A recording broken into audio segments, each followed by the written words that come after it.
Et l'état de siège dans l'Est, vous savez, vous tous, ça ne marche pas très bien. Les Congolais, on leur a privé de la liberté. Ce sont maintenant les militaires de Chilombo qui, au lieu de protéger les Congolais, qu'est-ce qui se passe dans l'Est? Ils sont en train de faire souffrir les Congolais. Je ne sais pas si vous êtes en train de voir les images. État de siège, c'est-à-dire quoi? Allez chercher d'où vient l'ennemi. L'agent extérieur là, qui entre pour tuer les Congolais. Quadriller cette zone-là. Mais on nous montre des scènes là où les militaires congolais font souffrir les Congolais toujours. Il n'y a pas d'ADF, Nalou. Il n'y a rien. Ils interdisent aux Congolais d'aller boire de l'eau. On interdit aux Congolais de se déplacer. Oh, celui qui va voler, on va lui couper la main, on va le tuer sur la place publique. C'est bien de dire tout ça. Mais avant de le dire, pensez, vous êtes dans quelle zone? Il y a combien d'emplois là-bas? Une zone sinistrée.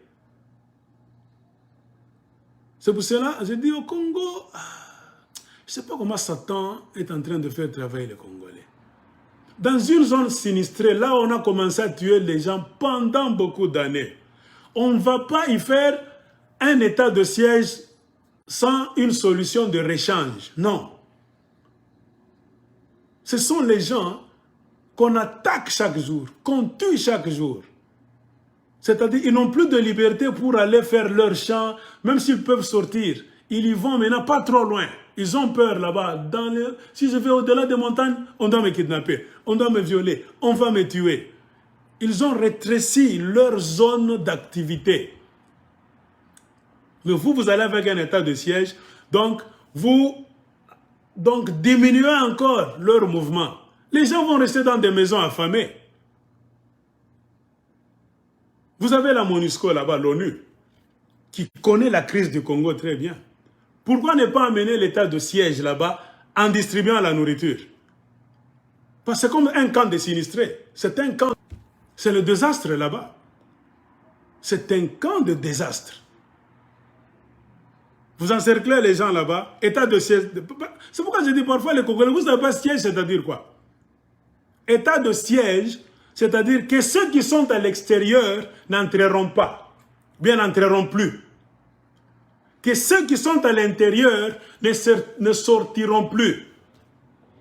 Si par exemple ta fille, ta tante a voyagé pour aller, je ne sais pas, en Ouganda, acheter je ne sais quoi, elle doit rester là jusqu'à ce que l'état de siège va finir.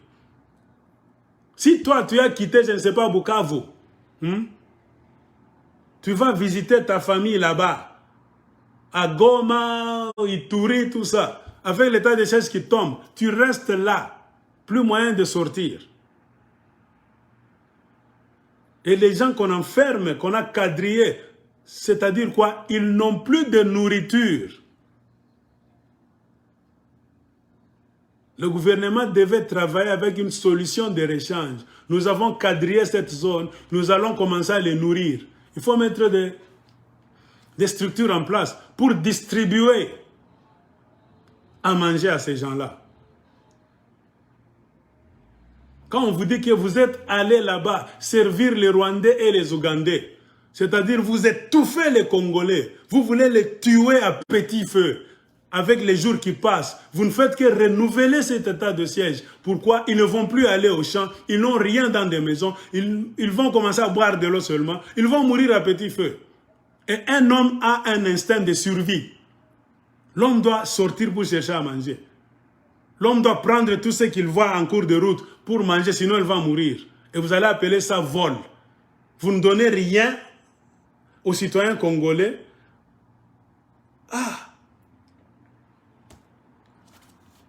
Mais votre réflexe, c'est de les tuer. Un peuple qui meurt de faim, à qui vous n'avez pas donné la nourriture. Vous ne savez pas quand est-ce que vous allez donc laisser cet état de siège-là. Vous diminuez le mouvement des Congolais. Ils ne vont plus au champ quand il y a état. Quand il y a état de siège, quand vous assiégez une cité, une ville, lisez même dans la Bible. Les Romains étaient venus assiéger Israël, si vous ne savez pas, Jérusalem. C'est dans l'année 70, après Jésus-Christ. Ils ont assiégé Israël.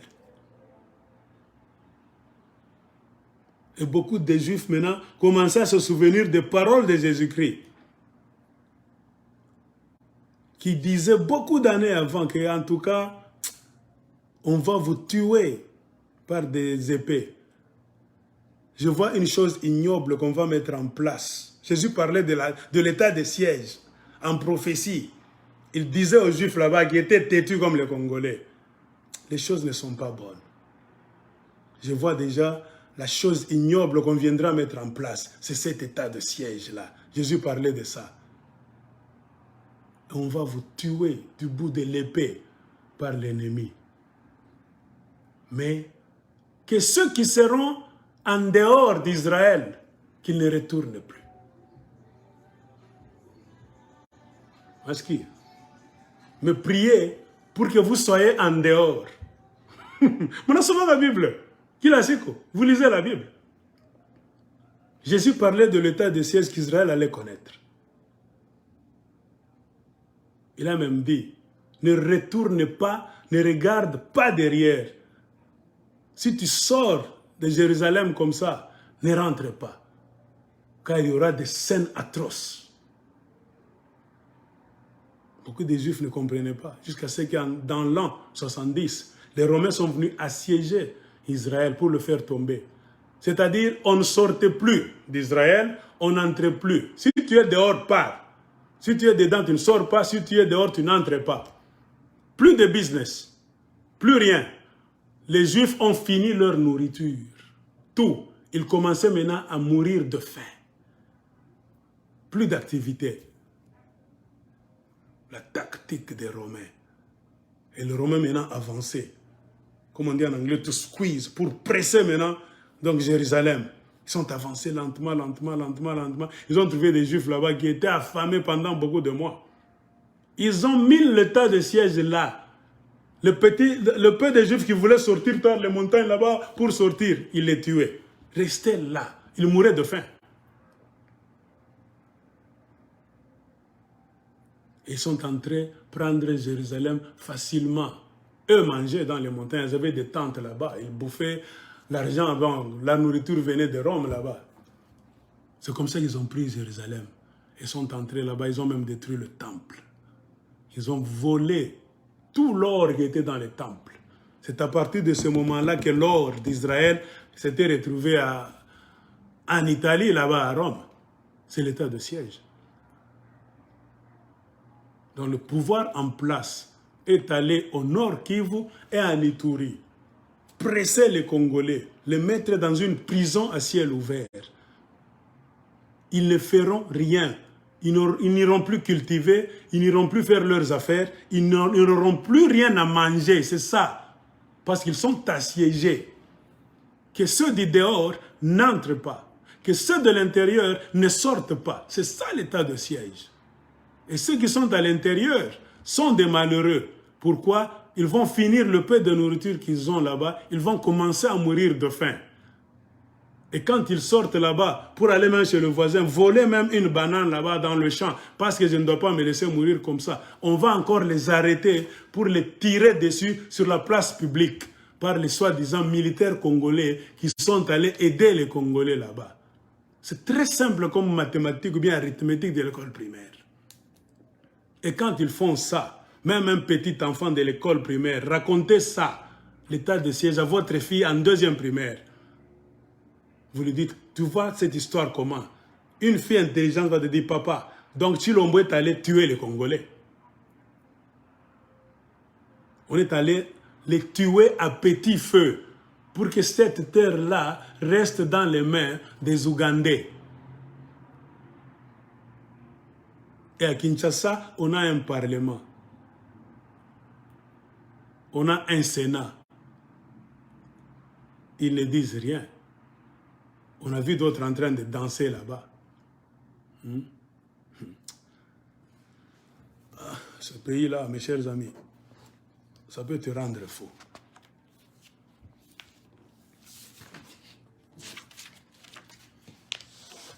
Donc c'est un peu ça.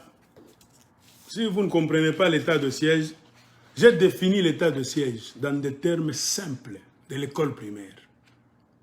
Ceux du dehors n'entrent pas, ceux de l'intérieur ne sortent pas. Plus d'activité, plus de business, plus de champs, vous restez là. Ceux de l'intérieur sont des victimes, ils doivent rester là jusqu'à ce qu'on va lever cet état de siège. C'est-à-dire quoi? Ils vont mourir de faim et de soif. Et vous tuez les gens par la famine et la soif. Quand ils vont sortir pour aller même voler afin de manger, car vous avez tout bloqué, vous les tuez encore. Et quand on vous dit que cette histoire-là, on l'a mise là-bas pour tuer les Congolais, vous allez nous montrer comment vous êtes des docteurs, les conseillers du président. Vous savez que cette histoire là-bas, c'est pour que Museveni puisse exploiter la terre que Tshilombo lui a donnée, la terre de Nande et au nord Kivu. Et avec ça, vous pensez que les gens de Kivu, de l'Ituri, doivent aimer ce pouvoir qui est là. Un pouvoir dont la priorité, c'est d'aider les ennemis du Congo. Vous faites tout contre vos frères congolais de père et de mère. Vous ne passez pas des lois d'urgence pour aller amener la nourriture aux gens qui sont à l'intérieur du mur là-bas de l'état de siège. Non. Aucun parlementaire n'a pensé à ça. C'est pourquoi je dis les Congolais, même si vous allez à l'école, si un parlementaire, un sénateur ne sait pas l'état de siège, c'est quoi? Assiéger quelqu'un, c'est-à-dire il est en résidence surveillée. Si quelqu'un en résidence surveillée, il ne sort pas, il doit manger tout dans la maison. S'il a la chance, vous pouvez permettre à ce que les gens puissent apporter la nourriture. C'est vous les militaires, vous devez vérifier ça. S'il n'y a pas des armes, tout ça, vous allez lui donner. On t'a amené la nourriture par ta famille. Toi, tu restes là. Parfois, on coupe le téléphone, on coupe la télévision, on coupe la communication, l'Internet, on coupe tout. Tu es dans la maison, tu n'es plus en contact avec l'extérieur. C'est comme ça qu'on emprisonne beaucoup de politiciens. Quand on vous dit que Laurent Gbagbo est en état de siège, tel politicien, c'est ça l'état de siège. Ton cellulaire ne fonctionne pas. On coupe toute communication. Tu peux rester 3 mois là-bas. La nourriture, quand ça vient, les militaires doivent contrôler cette nourriture avant de te la donner. C'est ce qui est en train de se passer au Congo. Un Congolais de père, pas sa mère est angolaise, un Congolais de père avec sa maman étrangère, est en train de tuer les Congolais en Ituri et dans le Nord Kivu. Et je ne vois pas les gens parler. Hein. Quand demain, les gens de l'Ituri vont se révolter contre l'UDPS, qui a en majorité un parti politique kassaïen, c'est quand vous allez les voir maintenant commencer à dire, les gens de l'Ituri ont la haine, ont la haine. Combien sont en train de mourir? Quand les gens du Nord qui vont se rebeller là-bas, c'est quand nous allons maintenant vous voir. Et les 1000 conseillers là-bas, n'ont-ils pas le temps de dire, boss, cet état de siège, on va nous détester. Nous sommes en train de tuer nos frères congolais pour le bénéfice des étrangers. Aucun conseiller ne le dit.